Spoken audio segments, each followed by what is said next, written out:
¿qué es lo que está pasando en esta temporada? Pues todas las personas se están enfermando, lo sabemos bien.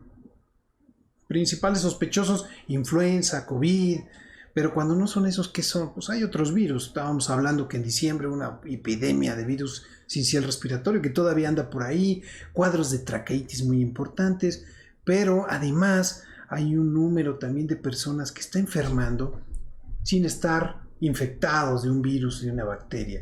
Son esas personas que tienen un componente alérgico, que están teniendo cuadros de rinitis persistente, ¿no? Que es como si tuvieran un resfriado, que tienen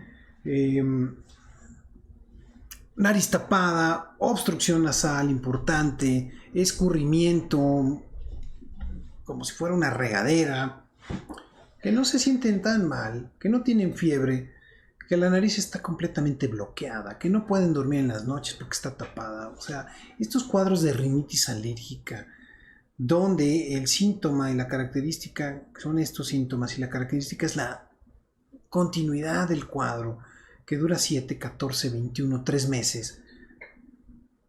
Es mucho lo que se está presentando. Son muchos pacientes los que están así, que vienen por atención. Muchos de ellos ya se conocían alérgicos.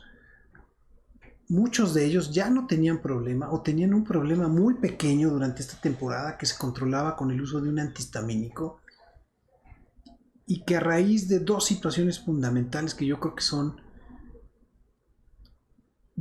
marcadamente fundamentales para este cambio en la respuesta inmunológica. Una de ellas es que hayan tenido COVID, ¿no? En algún momento, ¿no? Yo lo he logrado identificar en un gran número de pacientes, y que sea parte esto también del descontrol que el COVID ha generado.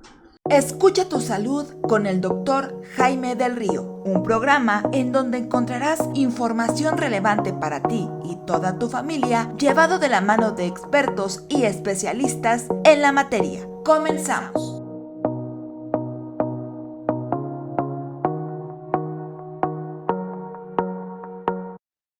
Hola amigos del programa de Escucha tu Salud del doctor Jaime del Río. Bienvenidos a este programa que hacemos todo un equipo los días martes de 5 a 6 de la tarde. Y para mí, como siempre, es un gusto estar con ustedes al frente de este micrófono y a esta cámara para ahí llevar cada semana a hablar de un tema de salud interesante. Y esta no es la excepción, así que verán que vamos a estar muy entretenidos, hablando de cosas muy interesantes, de cosas que además van a ser muy útiles, que eso es lo más importante y es el objetivo de este programa, porque podemos hablar de mil cosas y cosas banales, y hay público y hay programas y hay cosas para todo, pero también debe de haber este tipo de espacios que son mucho menos frecuentes, mucho menos vistos, pero con todo y todo, gracias, aquí estamos ustedes y su servidor, aquí estoy. ¿De acuerdo? Bueno, ya estamos entrados en el último día del mes de enero de este año, ¿no? Recuerden que este es nuestro tercer año de programa de Escucha tu Salud, y cada vez somos más personas las que estamos conectadas y estamos en sintonía, discutiendo y hablando en los foros de los temas de salud, compartiendo sus experiencias, las mías, y hablando, poniendo el dedo sobre la llaga, sobre los puntos que son, o los temas que son muy, muy importantes para todos nosotros, ¿no? Hoy quiero que platiquemos de dos cosas fundamentalmente. La primera es del COVID, qué onda, cómo va, pero más allá de cómo va, que en qué estamos, de lo que hemos aprendido después de estos casi 3 años, o bueno, más bien ya son 3 años de que empezaron los primeros casos en China, 3 años de COVID en este mundo, millones de personas que han fallecido, ¿no? Más o menos estimamos que la cifra esté pues arriba de los 10 millones, ¿no? ¿Qué ha pasado? ¿Qué es lo que hemos aprendido finalmente de estos 3 últimos años en los que hemos vivido confinados, en los que hemos cambiado nuestro pensamiento, en los que hemos valorado nuestras libertades, nuestros derechos, nuestra voluntad de salir adelante? ¿Qué hemos aprendido? ¿A dónde vamos como sociedad, como mundo? ¿Qué nos espera para el futuro? ¿Qué va a pasar en las próximas pandemias? ¿Qué ha pasado de las anteriores? ¿En qué es diferente esta? Creo que eso es un análisis bien interesante y vamos a abordarlo. Y la otra cosa que les quiero platicar, he estado teniendo un incremento brutal de casos de alergias en esta temporada. Todo el otoño, pero particularmente más en el invierno, se ha visto un despunte increíble de casos.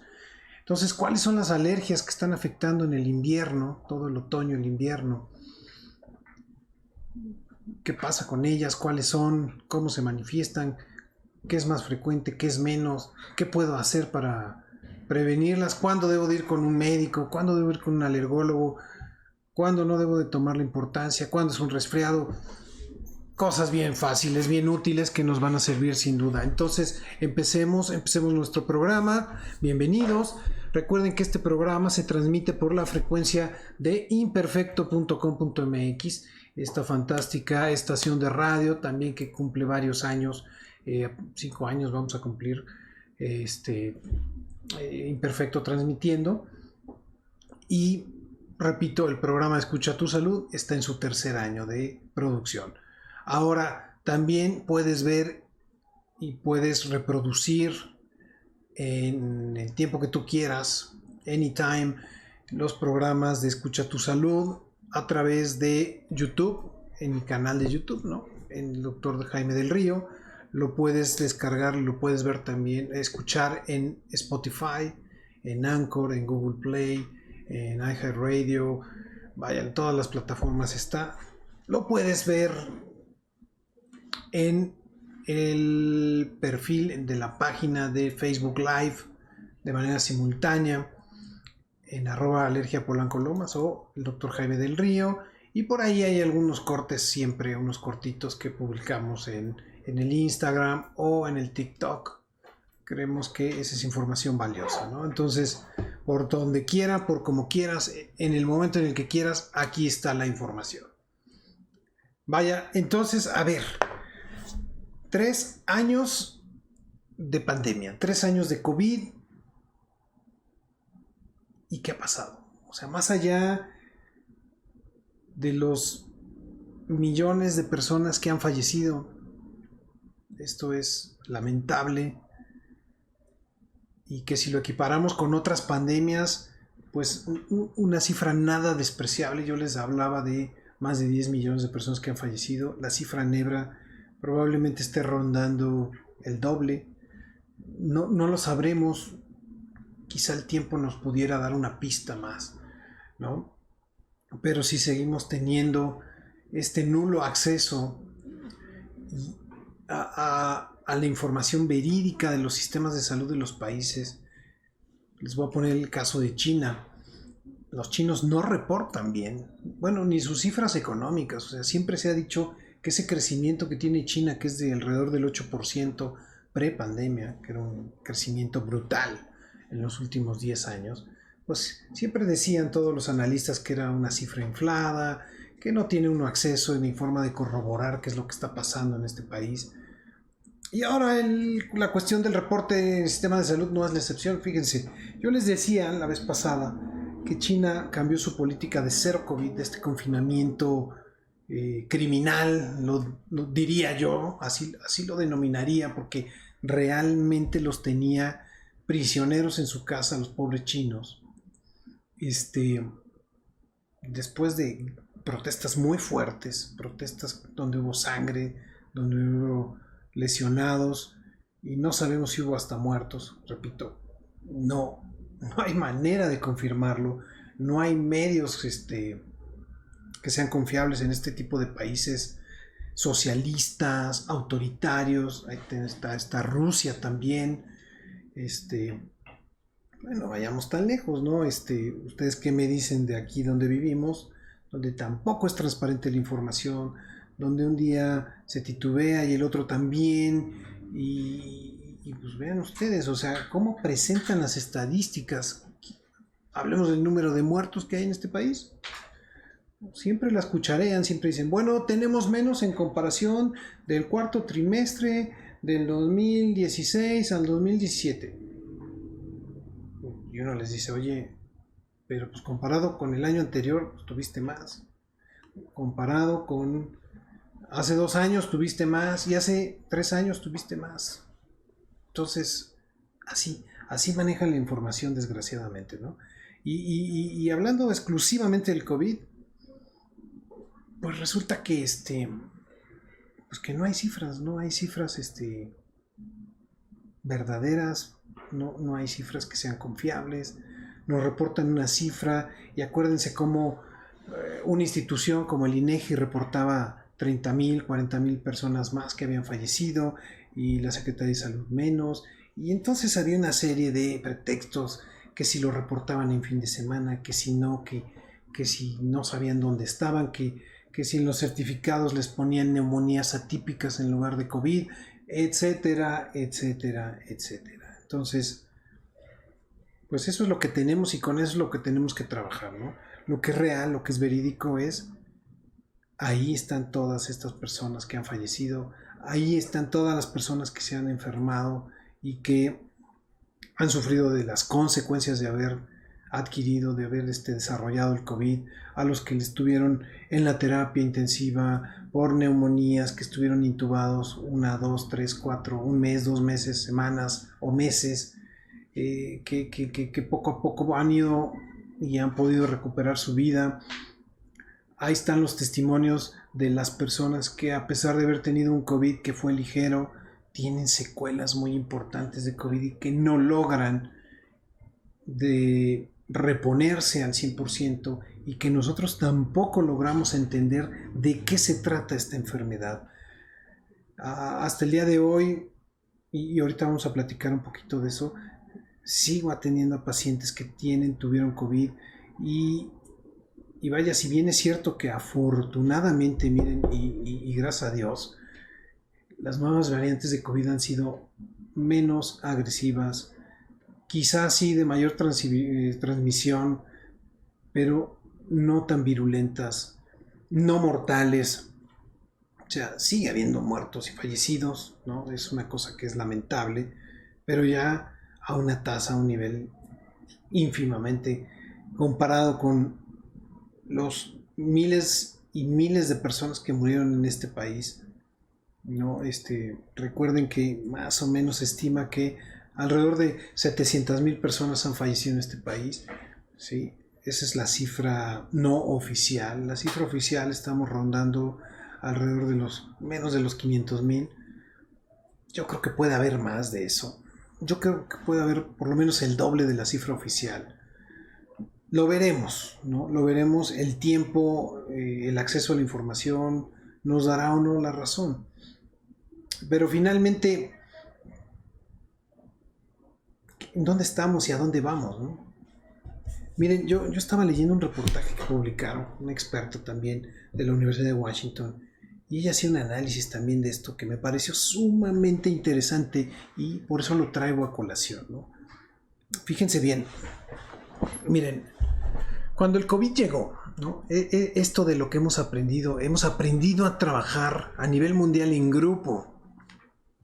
La comunidad científica logró trabajar como una sola comunidad, como un solo grupo, y sí es cierto que atendía diferentes intereses económicos, pero el bien común era la supervivencia de la raza humana. Entonces, todo lo económico quedaba como en un segundo término, y se crearon grupos y polos de desarrollo de vacunas. Por lo tanto, claro, aquel grupo que desarrollara la vacuna más rápido, pues era un grupo que iba a tener una cantidad de recursos millonarios, ¿no? Porque, pues hasta donde yo sé, nadie regaló su trabajo. ninguna empresa regala vacunas. Si bien es cierto, los está vendiendo a un costo bastante bajo, bastante accesible, donde muchos gobiernos, incluido el nuestro, han logrado comprar millones de vacunas. Pero viene aquí el primer problema, o sea, sí trabajamos en conjunto, sí fuimos y desarrollamos proyectos para hacer diferentes tipos de vacunas, pero ¿qué pasa a la hora de repartirlas? Ahí empieza a haber una evidente, notoria inequidad, ¿no? Donde los países ricos, pues, vengan mis vacunas, yo ya le invertí miles de millones de dólares, y los países pobres pues, apenas están teniendo acceso a unos cuantos millones de vacunas, ¿no? Eso es algo de lo que se ha visto y que se ha puesto en manifiesto. Se destapó la caja de Pandora y han salido un montón de cosas, problemas viejos si ustedes quieren, sí, y problemas nuevos. Entonces, primer lección: el mundo, la comunidad científica, las personas podemos trabajar en conjunto por un bien supremo, que es la supervivencia de la raza humana. 2. El desarrollo de esta nueva tecnología de vacunas de RNA ha sido un adelanto muy importante, y que solo se desarrolló la vacuna del COVID en 3 años, no, en menos, en 2 años. O sea, a veces una patente de un medicamento se tarda 10, 15 años en desarrollar. Una vacuna se tarda 10 años en desarrollar.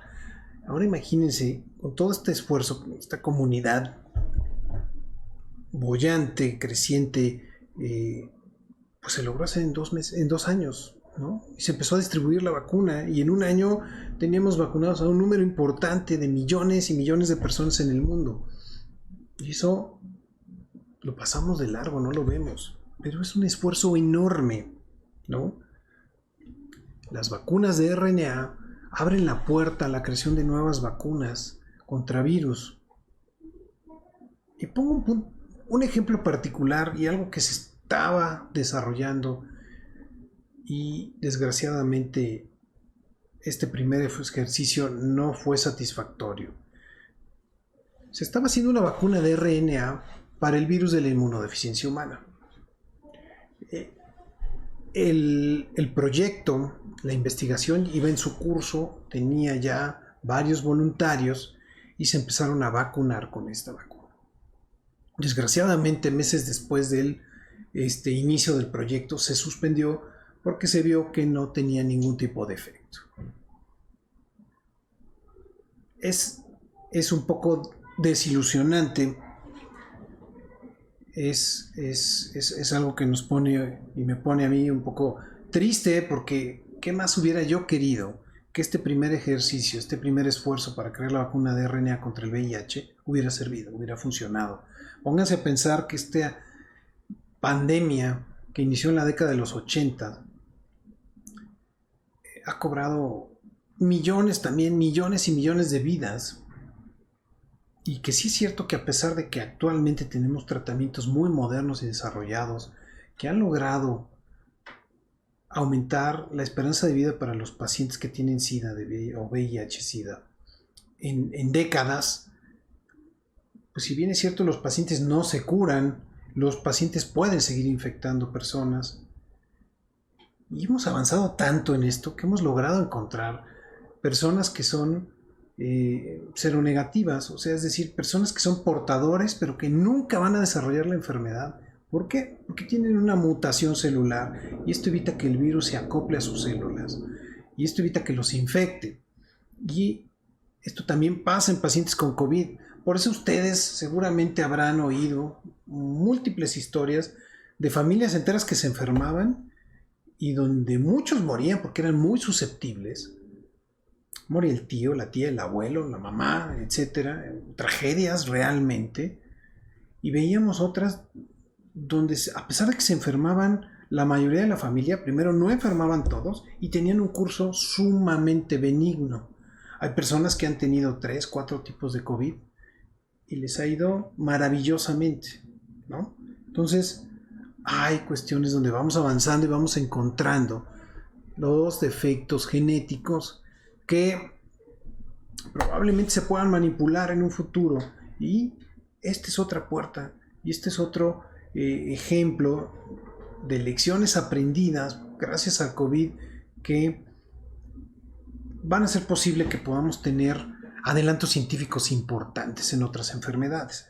Fíjense, todo el sistema de vigilancia en cuanto a partículas virales que se hizo en torno al COVID, por ejemplo, en habitaciones y espacios cerrados, en aguas residuales, porque hemos visto que el COVID en aguas residuales ahí sigue, ¿no? Está inactivo el virus y aparentemente no logra infectar a nadie, pero pues, ¿qué pasaría si sí o qué hubiera pasado si sí fuera esto una realidad, ¿no? ¿Quién sabe? ¿Quién sabe? A lo mejor sería un escenario catastrófico. ¿Qué hubiera pasado si el COVID no hubiera mutado y hubiéramos tenido la misma variante Delta, sí, que era tan agresiva, y no hubiera variante Omicron o las nuevas variantes que hay actualmente, ¿no? Entonces, todo eso es lo que vamos aprendiendo día a día. Vendrán nuevas vacunas con esta tecnología de RNA virus, ¿no? Bueno, ahora otro punto que es también sumamente importante. Nos dimos cuenta que hay una crisis en el sistema de salud brutal. Es increíble el rezago de todos los países, incluso los países ricos, los países más ricos, no pudieron darse abasto para atender esta emergencia. Hubo desabasto de camas, hubo pacientes que murieron en salas hospitalarias, en salas de espera, no llegaban se quedaban en su casa porque no había manera de llegar incluso a un hospital, o los bateaban, como decimos vulgarmente o literal, así coloquialmente, de un hospital a otro y a otro y a otro, y se morían en los taxis, en los coches. Tenemos un problema de salud mundial, una crisis sanitaria increíble, porque tampoco hay suficiente personal médico para atendernos, porque tampoco hay suficientes recursos, porque no estábamos preparados y no estamos preparados para atender otra emergencia de este tipo. Los gobiernos, las secretarías de Estado de Salud tienen que estar y tienen que crear un plan de emergencia y tienen que hacer modificaciones a sus políticas de salud, incrementar naturalmente la cantidad de recursos que están inyectando para hospitales, para medicamentos. Es increíble, por lo menos hasta el día de hoy, sigamos con la misma tontería, o sea, buscando la aguja en el pajar. Que, no sé, les voy a poner ejemplos muy rápidos, muy tontos, ¿no? Que si te pones el cubrebocas, que si no te pones el cubrebocas, que yo nunca dije que te usaras el cubrebocas o que ya se lo podían quitar. O sea, la persona encargada de llevar el COVID en este país perdía su tiempo discutiendo eso, en lugar de crear estrategias, en lugar de analizar. O sea, es un ejemplo de cómo estamos perdidos. No tenemos brújula, no hay dirección. O sea, y no hemos aprendido además nada de nuestros errores. Y no hemos tenido además, no han tenido la humildad de aceptar que se equivocaron criminalmente, que se equivocaron brutalmente. Yo nunca he escuchado ninguna palabra de disculpa por no tener suficientes camas, por no tener suficientes ventiladores, por no tener suficientes medicamentos para atender a los pacientes con cáncer, o para poder darle atención a los pacientes que tenían diabetes, hipertensión, y que sus consultas fueron suspendidas porque pues todo el personal médico estaba bocado en tratar a los pacientes con COVID, ¿no? Ese es un desmérito, despropósito y una soberbia criminal. Por eso lo digo así, porque yo creo que muchas personas pudieron haberse salvado si desde el principio se hubiera tenido la sensibilidad, la decencia, la humildad de decir: las cosas no están funcionando, tenemos que cambiar de estrategia, de rumbo, vamos a pedir ayuda. Siempre hay gente que sabe puede ayudarnos. O sea, yo no soy el sabelotodo y yo me las sé todas, ¿no? Pero ahí está el ejemplo de lo que pasó a nivel mundial, como yo tenía una tecnología, tú tenías otra, ¿no? Como Pfizer y Biotech, pues vamos a juntarnos y vamos a hacer una vacuna, ¿no? Y así hay múltiples ejemplos, ¿no? Las vacunas chinas, las vacunas, no sé, Moderna, o sea, hay trabajo en equipo. Y también otra cosa que estas lecciones de COVID que aprendimos, que vimos y que hicieron sumamente evidentes, es la disparidad también del acceso a los recursos de salud. O sea, no había para todos. Pero además, lo que había, pues divídanlo entre dos, en el que puede pagarlo y en el que no podía pagarlo, ¿no? En el que tenía seguro médico y en el que no tenía seguro médico. Entonces, en el que podía ir a un hospital privado y en el que tenía que atenderse en hospitales públicos. Y aquí viene esta este abismo, diría yo, entre las tasas de supervivencia entre un hospital público y uno privado. Y resulta, y acuérdense, y si no se acuerdan yo se los recuerdo, la tasa de mortalidad de los pacientes que entraban a un hospital del Seguro Social era muy superior, 3 a 4 veces más alta que los que entraban a un hospital público. Es decir, por ejemplo, un hospital público, a un hospital privado, de 9 personas que entraban a una terapia intensiva, a lo mejor se moría 1 o 2. Y en un hospital del Seguro Social, de 10 personas que entraban a una terapia, se morían 8, 7, 8. Se salvaban 2. Números más, números menos, pero más o menos esa era la disparidad tan importante, ¿no? Entonces, es una crisis que no se creó en este sexenio. Es una crisis que viene desde décadas atrás, donde México, donde el gobierno de este país, desde hace muchísimos años, ha destinado una miseria para recursos de salud. O sea, el hecho de que hayan creado el Seguro Social, que fue un gran avance y que fue hace décadas también, pues hasta ahí se quedó. ¿Por qué? Porque no se le siguieron invirtiendo recursos, porque, por ejemplo, el ISSSTE, que es el Instituto de Seguridad para el Servicio de los Trabajadores del Estado, pues, está en ruinas, nunca le han invertido dinero. La gente que es burócrata, que de alguna manera antes de este sexenio tenía convenios con aseguradoras donde lo pagaban, que era una prestación, y se los quitaron, todas esas gentes se quedó desprotegida durante la pandemia del COVID. Y el ISSSTE tampoco brindó un buen servicio y no tenía la capacidad. Ahora, hablemos también de que a lo personal médico, toda esta falta de recursos también los salpicó, los afectó y los cubrió de negro, porque murieron muchos. Recuerden, se los he dicho, México es el país en el que han muerto mayor número de médicos, de enfermeras y de personal afín a los servicios de salud. ¿Por qué? ¿Porque somos tontos? ¿Porque estamos mal preparados? Como en algún momento se mencionó por ahí en una de esas magníficas conferencias. ¿Ustedes lo creen? Definitivamente no. No es por eso. No es por eso. Es por todo esto. Por todo lo que estoy platicando. Por lo tanto, la importancia de aumentar los recursos, crear programas de salud efectivos, gastar de manera eficiente e inteligente el dinero que se tiene, es de vital importancia para la continuidad de las personas en este planeta. Y les digo, no se salvan ningún país. Así como en Estados Unidos se han muerto hasta la fecha más de 1.100.000 personas de manera oficial reconocida, y ha tenido más de 100 millones de 100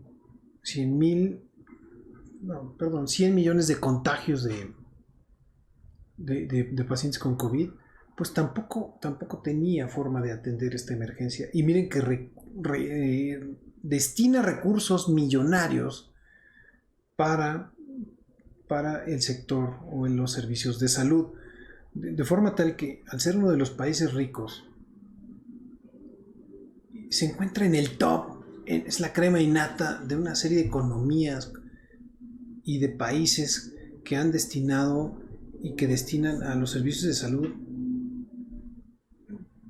niveles muy elevados del Producto Interno Bruto, ¿no? Entonces, pues ni así alcanza.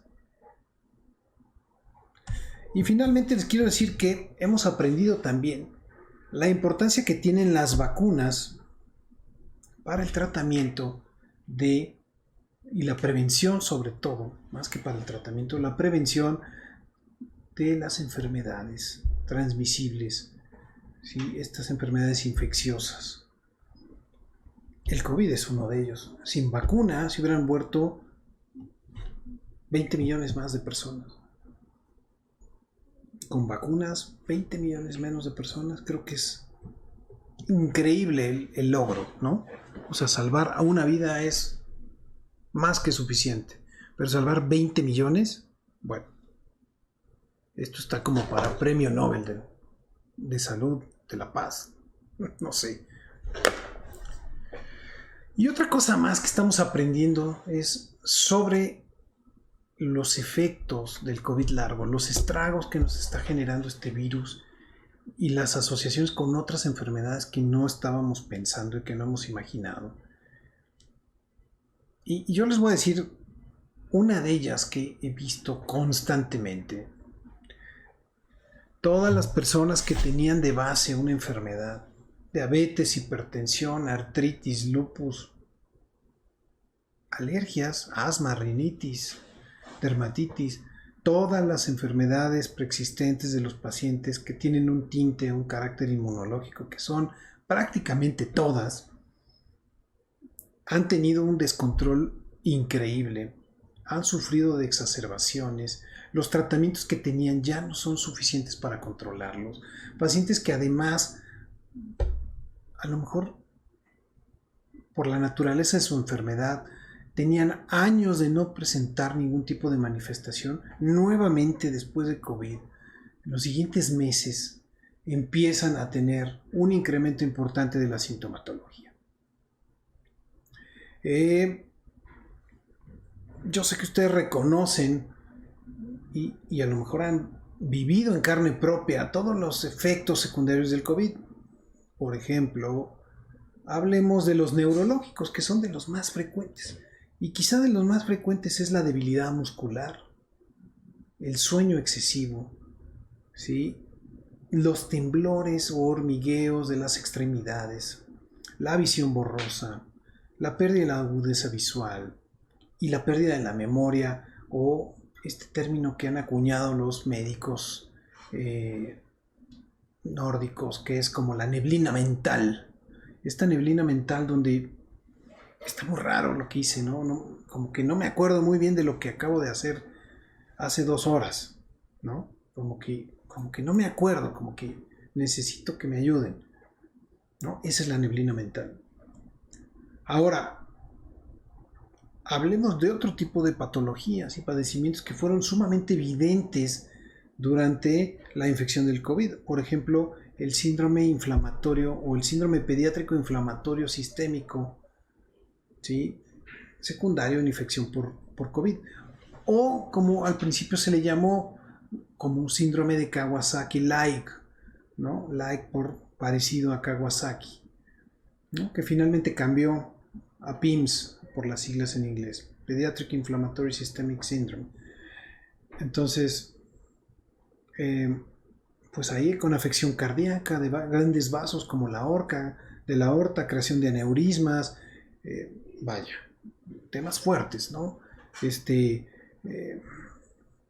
Coagulación intravascular diseminada, son efectos prácticamente inmediatos o mediatos del COVID, o los efectos más tardíos, ¿no? Entonces, poco a poco vamos a ir aprendiendo más de este virus y esta es una opinión muy personal, creo que el COVID se comporta como otros virus que son agresivos, que pueden ser oncogénicos o desarrollar o ayudar a generar algún tipo de defecto de vigilancia inmunológica y que esto nos genere algún tipo de cáncer. Repito, eso es solo una apreciación y es algo que no está confirmado y que yo esperaré a tener más información para que podamos darlo por bueno, ¿no? Pero, por ejemplo, virus como Epstein-Barr o como citomegalovirus sí son virus que tienen y que pueden generar desarrollar algún tipo de neoplasia, o más que desarrollarla, como estimularla, ¿no? Entonces sí hay asociaciones entre infecciones por virus de Epstein-Barr o citomegalovirus y el desarrollo de un linfoma, por ejemplo. ¿Ok? Entonces vamos a esperar y a ser cautelosos y ojalá y no sea el caso del COVID. Pero bueno, ahí está. Bueno, eso es lo que le quería comentar del COVID, ¿no? Creo que había bastante tinta ahí. Y lo otro que quiero platicarles, creo que tenemos aquí alguna preguntita de COVID antes de hablarles de las enfermedades alérgicas. Sobre esto del COVID, ¿no? Miren, dice, nos escribe Emanuel, gracias Emanuel. Doctor, escuché hace poco a Gatell mencionar que el COVID iba a la baja, entonces no es así, seguimos teniendo repuntes y gente contagiada. Emanuel, la cosa es la siguiente, si naturalmente la curva de COVID va en descenso, hubo un repunte en esta temporada invernal, o sea, de cómo estábamos, que teníamos pocos casos al día, digamos 10 casos al día, 5 casos al día, 0 muertes también llegamos a tener, pues incrementó y claro que dista mucho de lo que vivimos hace un año, por ejemplo. Pero ahí está el COVID. Mira, la Organización Mundial de la Salud acaba de anunciar el día de hoy que estamos en una fase de transición. ¿Esto qué es? Que no se ha acabado la pandemia, la emergencia epidemiológica, y que vamos a pasar finalmente a esta etapa donde el COVID va a ser una enfermedad que va a estar circulando año tras año, me atrevo a decir, igual que la influenza en estas épocas de invierno y de otoño. Entonces, sí hay COVID, por supuesto que hay COVID. Estados Unidos anunció que en el mes de mayo ellos van a terminar con la emergencia de la pandemia por COVID. ¿Esto qué significa? Básicamente, y yo lo veo así, que varios programas que se abrieron, que fueron emergentes, el programa de vacunación masiva y la inyección de recursos tan importantes, se va a dejar de hacer, va a disminuir y se va a pasar a una etapa más como preventiva, donde naturalmente tendremos nuevos programas, lo cual no significa que van a dejar de atenderlo y que se van a hacer de la vista gorda, pero sí tienen que hacer, y con mucho cuidado, una transición que sea pasiva, que sea lenta, para que no pase lo que ocurrió en China, que de un día para otro dijeron, sí, pues todos afuera a la calle, sin cubreboca, sin cubreboca. Y entonces ahí están teniendo una sexta ola de pandemia, que no sabemos realmente cuántas personas han fallecido. Los chinos dicen que está controlada, que se murieron 60,000, no les creemos nada. Modelos matemáticos y analistas creen que por lo menos 1 millón de personas murieron hasta este año, en este fin de año en China, ¿no? Cecilia, gracias, dice, doctor, entre influenza y COVID, ¿cuál es más peligroso y con cuál debemos tener más alerta? Dice, gracias por su excelente espacio. Gracias, Cecilia. Pues bueno, yo los pondría en este momento a la variante nueva de COVID, que son Omicron y derivados y nuevas variantes, y a la influenza como de la misma categoría. ¿Por qué? Porque los números que arrojan más o menos son parecidos. Quizá haya un poco más de COVID, pero ya no es un COVID tan virulento o mortal, ¿no? Siguen falleciendo personas, son aquellas personas que tienen compromiso inmunológico, donde no se pueden defender de manera adecuada del COVID o de la influenza también, ¿no? Eduardo me escribe también, gracias, dice: doctor, si me dio COVID, ¿me puedo volver a inyectar aunque no hayan pasado ni los 4 meses? Eduardo, si ya te toca revacunarte, ponte la vacuna. Si ya estás bien, ya saliste del COVID, te sientes físicamente bien, vacúnate. No hay una regla. Yo creo que esto es lo más importante. María me escribe, dice: por desgracia a nadie le importa la salud o darle prioridad a los servicios médicos hasta que lo necesita algún familiar y fallece. Y más con el COVID o la influenza. Hasta que pasa una desgracia, las personas le dan el valor necesario. Un abrazo, doctor, y me gusta su espacio. Gracias, María. Así es, comparto completamente esta idea de tu comentario. Dice: doctor, yo perdí... Guadalupe dice: doctor, yo perdí un familiar médico. Por la enorme carga que tenía se suicidó. Esto es una desgracia y es algo que no hablamos, pero estos héroes, estas personas no soportaron ver morir a tantas personas en un día. O sea, había médicos que veían morir a 10, 15 personas en un turno, y esta impotencia de no poder hacer nada, junto con un deficiente, nulo manejo de la crisis emocional de las personas que se encargaban de cuidarnos. Y esto también es algo que tienen que ver y que tienen que reconocer, y que deberían de pagar las personas que diseñaron la estrategia para atender el COVID. Pues no podían con la presión y terminaban ellos también cediendo y perdiendo la vida. Y lo lamento mucho. Regreso al comentario. Fue una pena y un dolor increíble, pero más impotencia porque la gente nunca entendía ni entenderá el suplicio que el personal médico ha tenido que combatir. Gracias por el espacio y la información que nos comparte. Gracias, Guadalupe. Y un último comentario. Dalia me escribe, dice: doctor, ¿podría hablar sobre las secuelas de COVID, tanto de la enfermedad como de las vacunas? A mí, cuando me dio, tuve irregularidad en menstruación, que es una de las cosas también que se presentan, y aparte de durar mucho, eran sangrados abundantes. Yo nunca tuve problema hasta después de inyectarme y enfermarme. Un saludo y gracias por la información. Pues muchas gracias, y sí, definitivamente este es uno más de los trastornos de este COVID largo, y las alteraciones hormonales de las que no hablé son sumamente también importantes. O sea, sí afectó tiroides, afectó páncreas, función hepática, función renal, órganos que están internos que luego no los pelamos, que son sumamente importantes, ¿no? Y hasta el corazón, ¿no? Del que sí hablamos. Bueno, gracias. Vamos a ver entonces. Ahora, les decía, he tenido un incremento brutal, importantísimo en los casos de enfermedades alérgicas. Ha habido un repunte increíble, ¿no? ¿Qué es lo que está pasando en esta temporada? Pues todas las personas se están enfermando, lo sabemos bien. Principales sospechosos: influenza, COVID.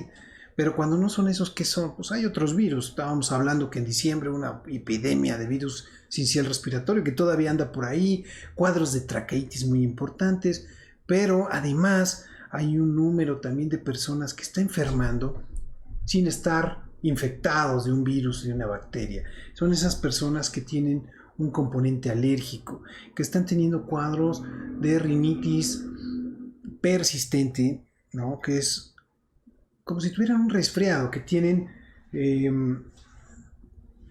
nariz tapada, obstrucción nasal importante, escurrimiento, como si fuera una regadera, que no se sienten tan mal, que no tienen fiebre, que la nariz está completamente bloqueada, que no pueden dormir en las noches porque está tapada. O sea, estos cuadros de rinitis alérgica, donde el síntoma y la característica son estos síntomas, y la característica es la continuidad del cuadro, que dura 7, 14, 21, 3 meses.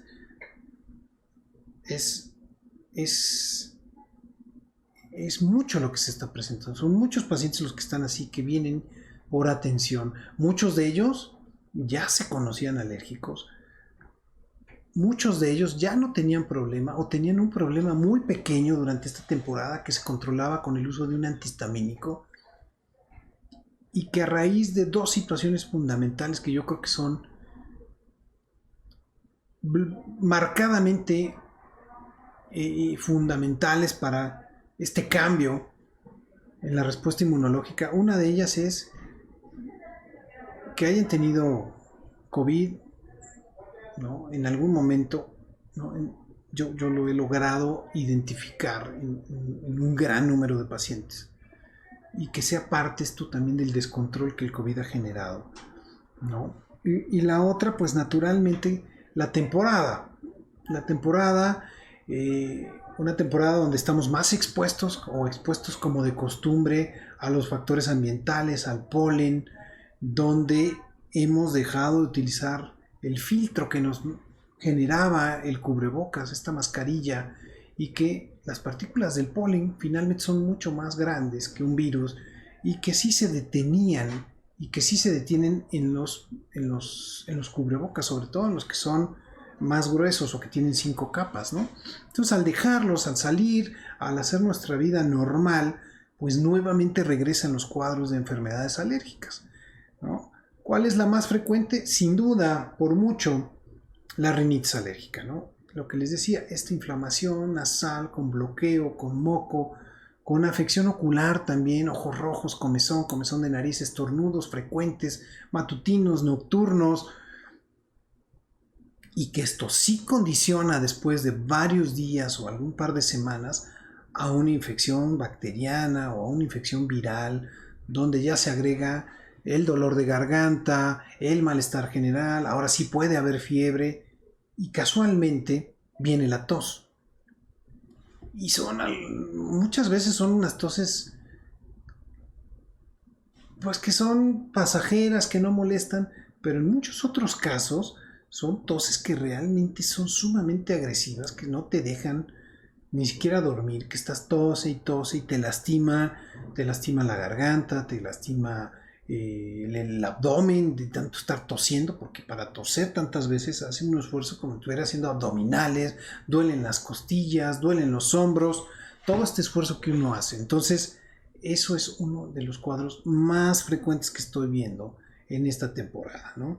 Y les quiero decir que la verdad no deberían de esperar. Si ustedes ya vieron que esto no es un cuadro gripal, es un cuadro que pues, no se ha quitado, ya pasaron varias semanas, o si ya saben que estos cuadros siempre se han presentado en esta temporada, pero casualmente en este año ha sido sumamente intenso y que no se controla con el tratamiento habitual que ustedes ya estaban acostumbrados, que era que me tomaba un antihistamínico o me tomaba unos tecitos o aguantaba yo muy macho y me aguantaba y ya pasaba porque eran solo 2 semanas, y ahora ya no es así.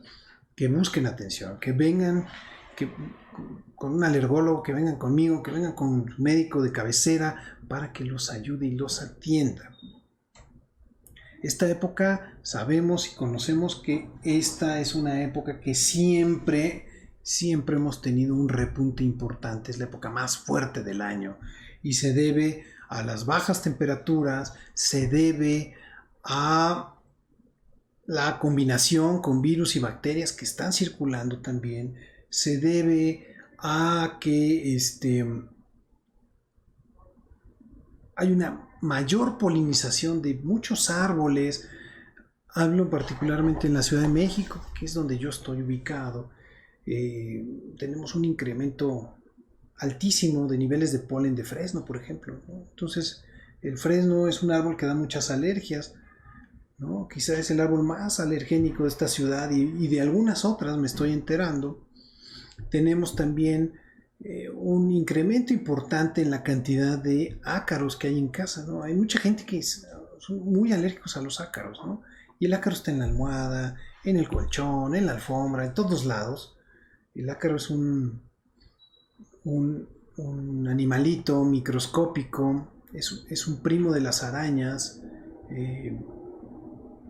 que vive desde tiempos prehistóricos, y se alimenta de las escamas de la piel del ser humano. Entonces, es algo que no nos debe dar miedo, es algo que no nos debe de dañar, pero cuando uno es alérgico y desarrolla esta alergia, aguas, porque hay tantos síntomas que son sumamente molestos. Entonces, estas son las causas del por qué ahorita estamos viviendo esto. ¿Cuáles otros tipos de enfermedades alérgicas estamos viviendo? Pues bueno, tenemos otras como asma, ¿no? El asma que tiene un corte alérgico y el asma que también tiene un corte no alérgico, porque también hay dos tipos de asma.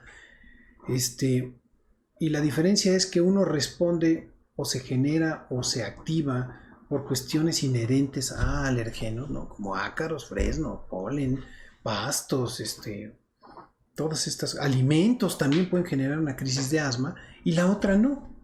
Y que a las dos las afecta la contaminación, el frío, el humo del cigarro, la quema de diésel, de productos como hules, llantas, etc. Entonces, eso particularmente son condiciones que están en esta temporada en el medio ambiente. ¿Habrá algunas otras enfermedades alérgicas que se manifiestan más en esta temporada?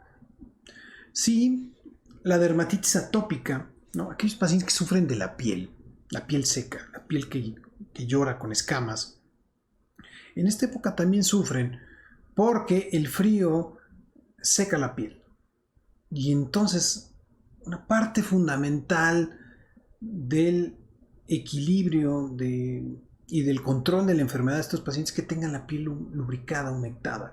Pero cuando se seca, entonces perdemos esa barrera de protección y empezamos a perder agua, se infecta la piel, nos da comezón, se rascan y entonces empieza todo el cuadro y el ciclo a ejercer síntomas sobre los pacientes, ¿no?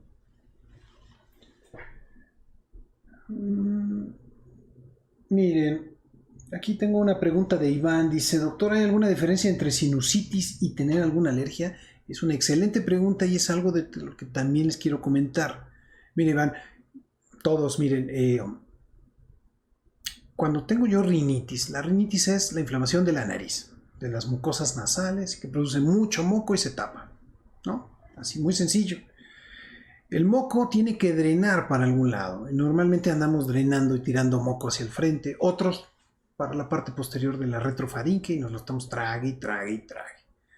Pero hay otros en donde está tan tapada la nariz que los senos paranasales, estas cavidades que tenemos en la cara, se tapan y el moco se acumula ahí. Son cavidades pequeñas y ese moco se infecta, se hace verde, se hace purulento, viene una bacteria, crece ahí y nos da sinusitis. Entonces, una de las complicaciones más frecuentes de los cuadros de rinitis alérgica son los cuadros de sinusitis de repetición. Y a la sinusitis sí o sí hay que darles antibiótico y sí requieren un manejo mucho más intensivo porque es muy molesta, porque congestiona la cara, la cabeza, duele, hay mucho malestar y me atrevo a decir que también causa un grado de incapacidad física, ¿sí?, para realizar nuestras actividades diarias. Por lo tanto, es sumamente importante.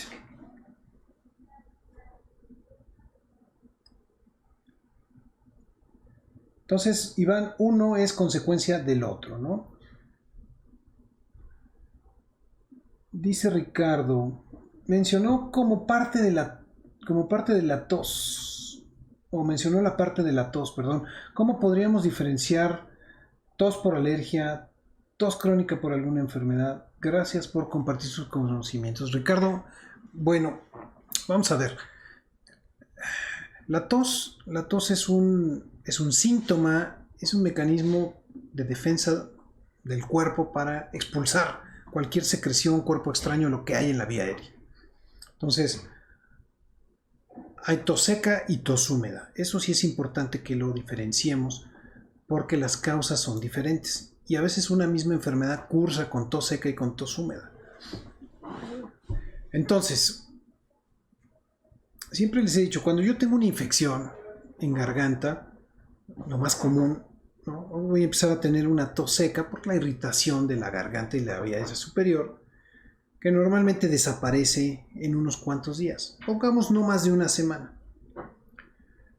Cuando esta tos se complica o es una tos que baja los bronquios, de tener una tos seca se vuelve una tos húmeda y se hace una bronquitis. ¿Ok? Estas toses pueden durar 10 días, 14 días si no son bien tratadas. Estoy hablando de una evolución natural, ¿no? Sin intervenir, digamos. Tenemos toses que son crónicas, ¿no? Toses que son persistentes. Y ya estamos hablando de pacientes que tosen un mes, 2 meses, 3 meses, que se levantan y tosen todas las mañanas, que tosen todas las noches. Y quiero decir que esto es un patrón completamente anormal. Una persona no puede toser tanto tiempo. Si alguien de ustedes está tosiendo tanto tiempo, necesitan atención médica. Hay que buscar las causas. Las causas pueden ser infecciosas, están relacionadas a toses que son agudas, pero por ejemplo una sinusitis, de lo que acabamos de hablar, me puede dar una tos crónica. Y si yo no trato la sinusitis, no voy a dejar de toser. Causas de tos crónica. Reflujo es una de las principales causas de tos crónica en el adulto y también bastante frecuente en los niños. Entonces, si yo todo el tiempo estoy teniendo reflujo, se me quema la vía aérea, me estimula el reflejo de la tos y voy a estar tosiendo y tosiendo y tosiendo. Causas también de tos crónica, pues también descarga de moco retronasal secundaria a una rinitis alérgica. Otras causas de tos crónica, problemas que tengan que ver con asma, con EPOC, que tenga que ver con una neumonopatía del pulmón. También hay que investigarlo, es importante. Por lo tanto, no es una sola causa y no es una síntoma frecuente de abordar. Se necesita bastante experiencia y conocimiento para atender un cuadro de tos crónica. Porque las toses agudas, pues afortunadamente hasta solitas se quitan con un jarabe, un tecito, lo que sea, ¿no? De acuerdo, Ricardo, gracias Ricardo. Dice José, doctor, ¿en qué momento ya tenemos que ir con un especialista como usted? Bueno, acabo de decir varias causas, ¿no? Cuando estén presente, cuando la tos sea crónica, por favor, no lo duden. Cuando de plano el familiar no sabe dar con lo que tenemos, pues también, o sea, si el médico de primer contacto va y les va a dar los jarabitos y las toses y no se quita en una semana, en 2 semanas, por favor busquen ayuda con una persona que tenga más experiencia en el manejo de la tos. El frío naturalmente genera tos, ¿sí? Entonces hay personas que son alérgicas o que son muy sensibles al frío. Entonces toman frío y les da tos, o toman frío y se les tapa la nariz. Y eso tiene que ver también con cambios en la conjunto de vasos sanguíneos que tienen irrigación en la vía aérea, ¿no? Es algo que sí se puede controlar y que sí puede mejorar muchísimo también. René dice, excelente tema, dice José, gracias. Doctor, cuando yo tomo agua fría, esto ya lo vimos. Gracias René también. Ya lo vimos. Y Sergio dice, ¿qué opina de los sprays que destapan la nariz? ¿Sí los recomienda? ¿Son malos? Gracias. Los sigo en todas sus redes. Gracias, Sergio. La respuesta es la siguiente. Cuando nosotros utilizamos un spray para destapar la nariz, que son maravillosos realmente, porque en cuestión de segundos nos destapa la nariz y nos cambia la vida y nos alegra el día, hay que saberlos utilizar. Y la recomendación es, y están hechos para tratar cuadros de gripas, cuadros infecciosos, cuadros que duran 5 días, 6 días, y mientras los usemos de manera responsable esos 6 días, podrán usarlos. Pero el problema es cuando queremos usarlos más tiempo.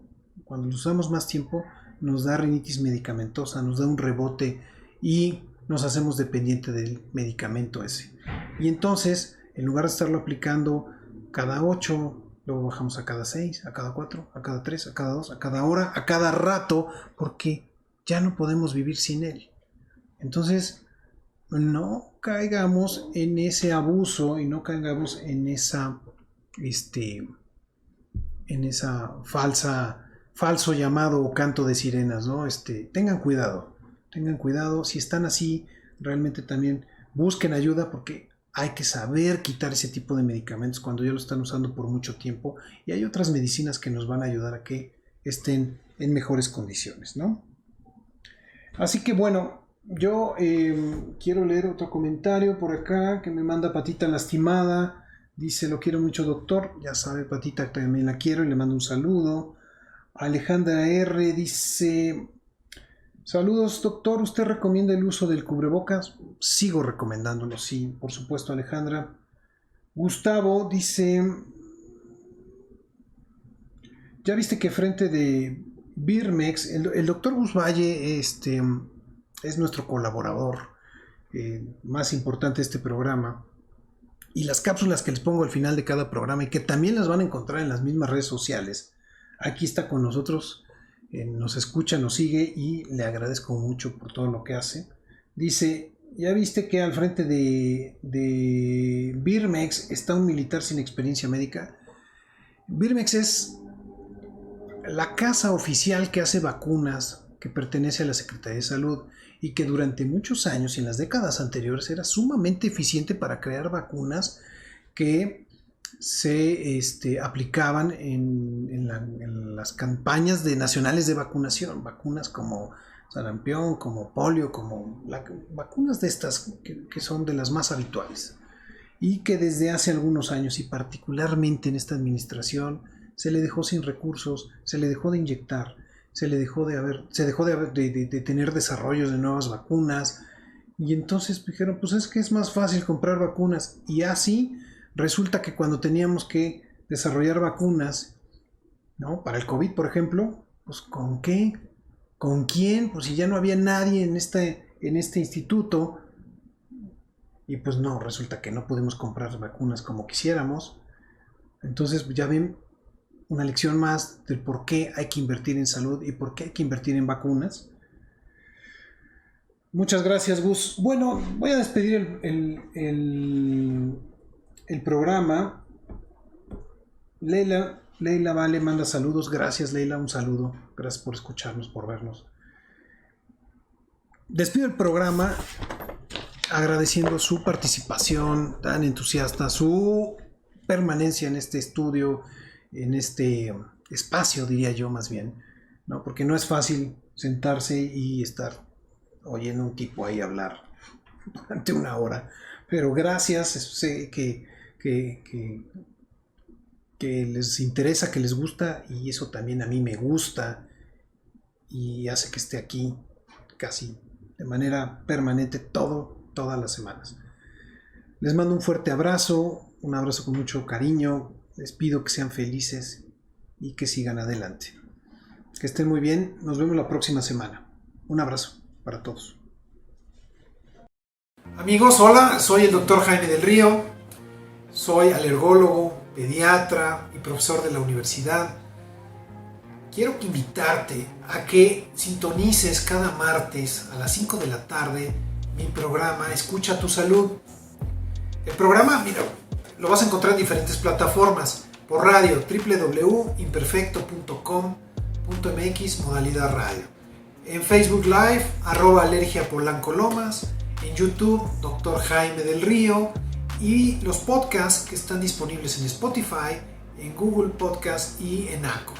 El nombre es el programa Escucha tu Salud.